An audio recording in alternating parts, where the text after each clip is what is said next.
we're talking about replacement heifer selection and management, probably the most important trait in the female is longevity. Most cows that are in a herd probably only have 4 or 5 calves before they're culled, and the bull has a lot more influence on the cow herd than the cow herself. But that being said, the calves that she produces has to fit the market. She has to live in the environment, but her calves, they have to bring some value here in the market. And so we talked about the different breed types of cows and what types of bulls in terms of breed groups might be best to use on them to fit the market, to avoid discounts. And that's really what we're talking about, is trying to avoid discounts.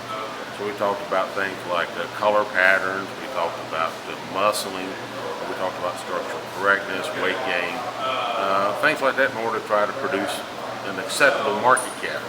The other side of that, though, is that lots of times our most acceptable market calf may not necessarily be the best cross for our replacement heifer, the ones that we're going to keep back.